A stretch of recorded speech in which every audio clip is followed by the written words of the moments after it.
இயேசு கிறிஸ்துவும் நானும். இன்றைய வேத வாக்கு எரேமியா 30:17.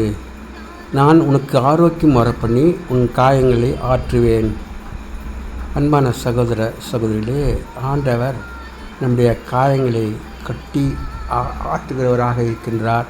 நோயை உன்னிடத்திலிருந்து விலக்குவேன் என்று சொல்லியிருக்கின்றார்.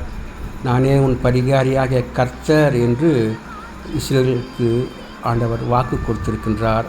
அதனாலே நாம் விசுவாசமுள்ளவர்களாய் வியாதியாக இருக்கும்போது ஆண்டவரை நோக்கி கூப்பிடும்போது ஆண்டவர் நமக்கு சுகத்தை கொடுக்கின்றவராக இருக்கின்றார். எகிப்திற்கு வந்த ஒரு வியாதியும் உனக்கு வராது என்று சொன்ன ஆண்டவர், நானே உன் பரிகாரியாக கர்த்தர், என்னை நோக்கி கூப்பிடு, நான் அப்போது உனக்கு அறியாததும் தெரியாததுமான புரியாததுமான பெரிய காரியங்களை உனக்கு அறிவிப்பேன் என்று சொல்லியிருக்கின்றார். அற்புதங்களை செய்கின்ற தேவன் நம் மத்தியில் இருக்கின்றார். வசனத்தை அனுப்பி நம்மை குணமாக்குகிற தெய்வமாக இருக்கின்றார். அதனாலேயே நாம் ஆண்டவரை நோக்கி பார்ப்போம். வியாதியின் படுக்கையை அவர் மாற்றி போடுகின்றவராக இருக்கின்றார். வியாதியை உன்னிலிருந்து நீக்குவேன் என்று சொல்லியிருக்கின்றார். சுகம் அளிக்கும் தேவன் அவர். விசுவாசங்களை ஜெபம் பிணியாலை ரட்சிக்கும். Have a blessed day. God bless you. Take care. Be safe.